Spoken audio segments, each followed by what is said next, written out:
Very helpful. So that's where you can get this product.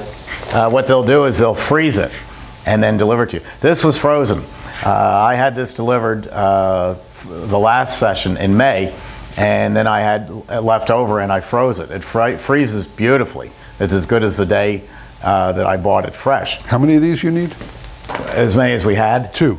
That's it. Thank you. One more time, what's the ingredients in the Milk, cream, sugar, and skim milk. Yes. If you do your own mix with the eggs, you would have to pasteurize them. Yes, but no, there's a way around that too.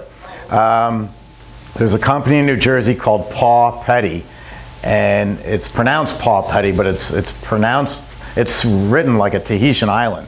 It's something like P-A-U-P-E-T-T-I, and they have frozen powdered egg yolks. No, not powdered. That's my friend Henningsen Foods. Frozen egg yolks that have been pasteurized. See, here in the United States, we have very convoluted laws. We can go out to the supermarket and we can buy pasteurized cream, which all cream is in the supermarket. Pasteurized cream, pasteurized milk, pasteurized skim milk. And we can blend it all together, and the health department says, okay, now we want it repasteurized. Why? I don't know. But that's the law. It's a federal law, and there's no way around it. So rather than go through all that hassle, we buy it from the dairy. This product, if I hadn't frozen it, came out of the cow yesterday. And it was a blend, the milk, cream, sugar, skim milk, that the dairy put together. I have customers who are very successfully making their own blends, but it's not easy. And we do recommend a pasteurizer. It's up on the website called the VAT Pasteurizer. And we hope to have one in here this fall. So in subsequent lunch with the presidents, I'll be making my own mix. You're going to sell it? No, I'm not going to sell mix. But the problem is, you know, multifaceted. There's different cows produce different milk.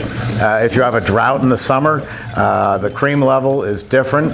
If you have a severely cold winter, the cream level is different. And I, quite frankly, don't know anything about all that. So I rely on the people who do, and I buy it from a place like the Ice Cream Club. Yes? Just for example, you want to make sugar-free ice cream, and you ask them if they can mix it with it? They won't mix it for you because their equipment is so big they have to do 1,000 gallons a time. And unless you could buy 1,000 gallons, we'll touch on sugar-free. Yes.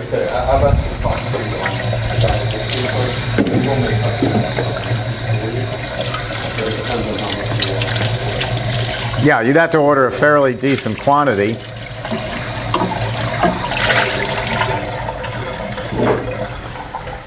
All right, so this is the dairy product. This is just a straight ice cream. And we're going to add the Grand Marnier. This stuff is so expensive. A bottle? Yeah, what do you expect from the French? How much are you adding a bottle? I'm adding a bottle. Yeah. Yeah, 12.69 ounces. Now, probably doesn't want me to say this, but you can get the same result by using triple sec instead of Grand Marnier. Exactly. Triple sec and a shot of cognac. That's all you need, because that's what that is. And if you have the triple sec and a shot of cognac before you make the ice cream, you don't give a darn anyway, so what? It's like cooking with wine. Oh, we're going to do that later. Okay, so I've got the Grand Marnier in there. And I mean, this is just so simple because of the small amount of ingredients. And then Jeff zested, I always call it little specks, but I guess chefs call it zest. That's the zest of a couple of oranges. What we're going to end up is a pure white product with the smell and the taste of the orange liqueur, and the little specks are just for looks. They're not doing anything for the flavor. Well, the oil, you get a lot of oil. You get a little, but it just looks nice. So I'm going to turn that on. I'm going to lower my air from the maximum down to about 160, make a little heavier product. And pour that in, turn on the refrigeration.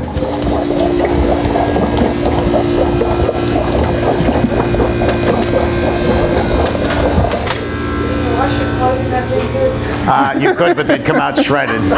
Yes. If you were to sell this in the ice cream store, would it have to be 5% alcohol?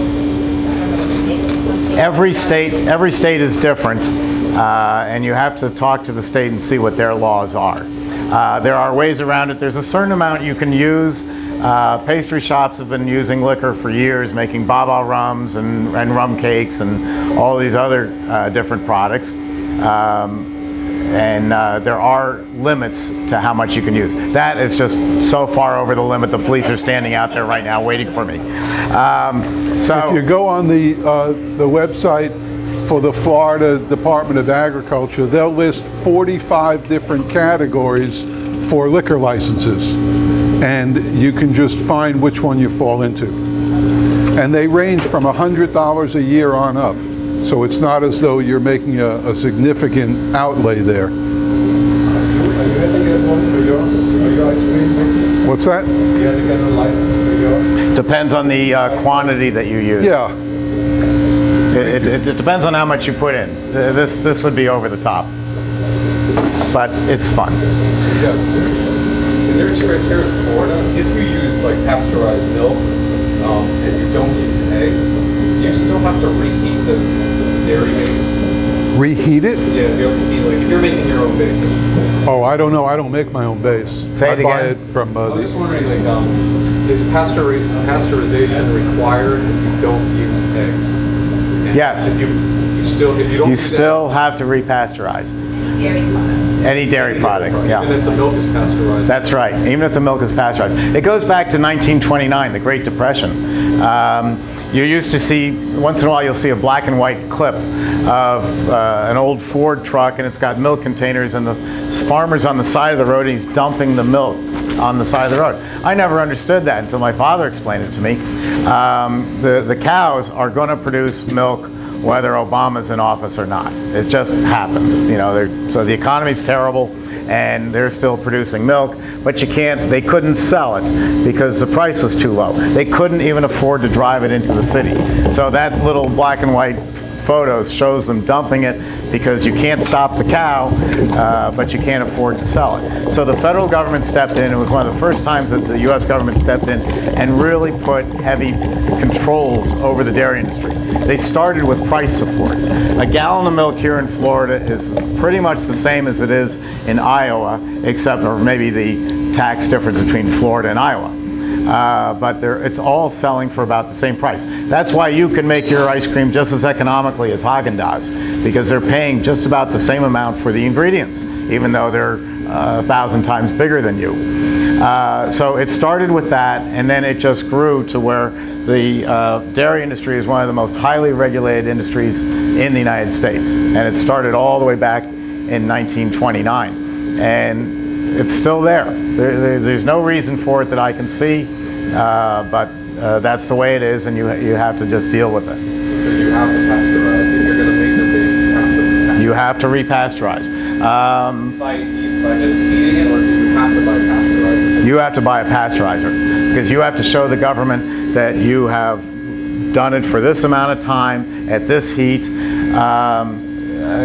The exception is going to be the fine French restaurant in Manhattan. They know that the guy is a world-class chef, and he's making a little bowl of dairy product to make a couple of quarts of ice cream. The health department will look the other way. One of my customers, Ample Hills in Brooklyn, proved me absolutely wrong. I flat out said, you can't make a profit making your own ice cream mix. It's too expensive. You don't have the skills. You don't have the knowledge. He is one of the most successful ice cream parlors in the Northeast. He absolutely proved me wrong, and I'm proud to stand here and say I was wrong. It can be done, but for the average person, it's a lot of work. And to be as noted as Ample Hills is wonderful, but to do that on a regular basis is not easy. I always use the example, it always falls flat, but I'll use it again. If I went out and bought a Ferrari, I am not going home and making my own Sunoco 190 gasoline. I don't know how to make gasoline. And I don't care how long I study, I'm not going to do it as well as Sunoco. I need good gas for that Ferrari. I'm going to go to where the experts are. And the experts are at the dairy. It's almost it's almost arrogance, though ample hills prove me wrong, it's almost arrogance to say that you can do this better than the dairy. I mean, how much do you really know about the different sugars? And how much do you know about what a Jersey cow produces as And how opposed much to a will you Guernsey? really save? You won't And save you're not that going to save anything because you're buying it all for retail anyway. Yes? Because I mean, from what I was trying to do, they want us to can't get that. Well, there are standards as far as what you can call it. To call a product ice cream in the United States, it must be 10% fat or higher. Anything below that is technically ice milk, which is a term you don't hear anymore. We had it when we were growing up, but it has a connotation of being a cheap product. So the way everybody got around it is by calling it frozen yogurt or calling it gelato. There's no standards for frozen yogurt or gelato. The government's just never going to go there anymore. You know, it wasn't worth their hassle. So a lot of it would use less than 10%. They could use less, they could use more. When gelato first hit American shores, it was in San Francisco, and they were running 16% butterfat. I run 10%. I think that most gelatos, well, I was going to do that after lunch, but let me see where we are here. I think most gelatos we can make a better gelato in the United States of America than anyone in Italy. And I'll show you how. Over in Italy, that is a challenge. I'm going to prove it right now. I am going to prove it right this second, and you tell me if I'm wrong. You want to put it in here? I want to put it in when it's containers ready. because I want to give it out. All right. Well, I don't even have to taste it. I can prove it to you because there are cows in Italy. They're beef cows. There's very little dairy cows. The cows are on the Pampas in Argentina, and so there's a large Italian population there. The cows are milked in Argentina.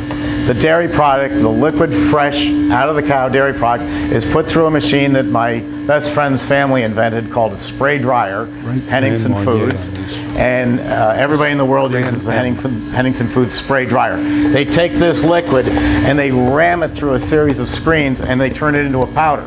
They then take that fresh dairy product, which is now a powder, and they ship it by the shipload over to Bologna, Italy.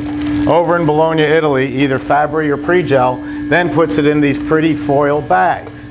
They then ship it by boat to the Port of Elizabeth, and then they truck it to you in Iowa, and then they say to you, now that you've got this powdered product, we want you to then mix it with water or milk and repasteurize it because of the US law, and now you can turn it into gelato.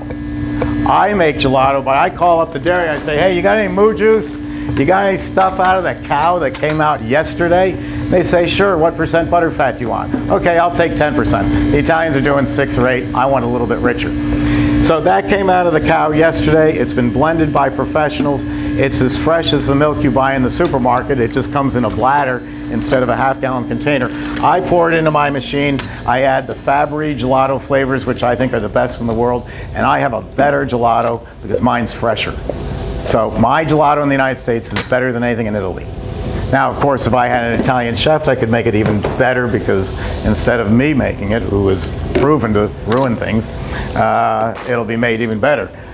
Now, this is the product, and this is an ice cream, and we'll see how that tastes. So if you want to come up and try this.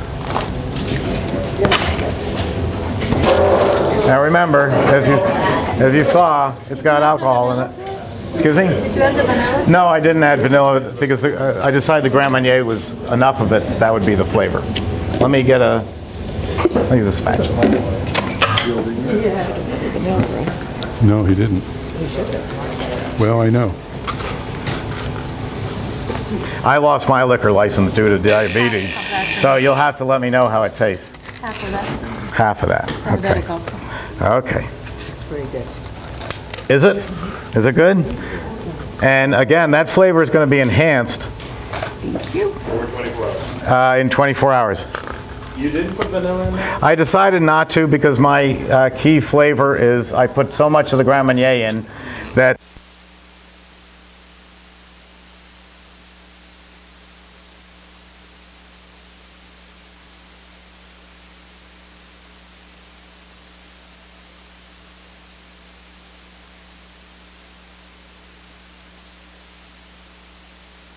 Good. He was like, this is good. There's a little secret to me standing up here and making product, and that's why I brought Jeff in, because I get up here, I make mistakes, everything isn't always perfect, and so you looking at it say, well, if that rube can make product, imagine what I could do with it. Thank you.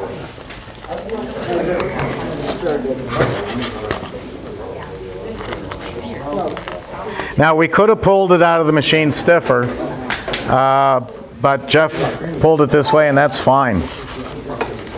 Jeff, did you try this? How is it? Good. Would you change anything?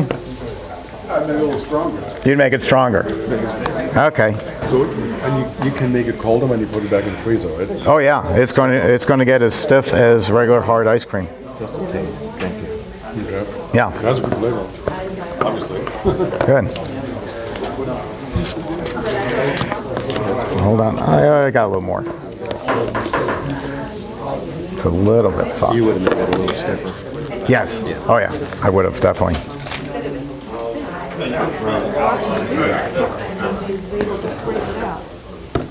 So how is it? It's okay? Good.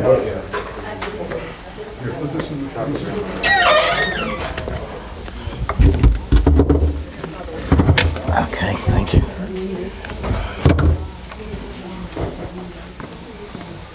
Does Dave want some?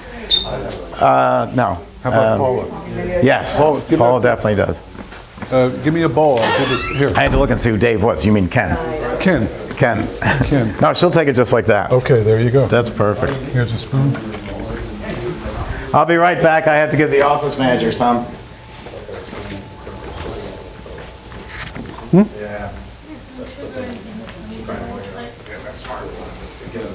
Your glasses are on the table. He left money for you. And I said, no. He said, that's for you. And I wanted to tell him that you were going to work for life. It's just sitting. I'll talk to him.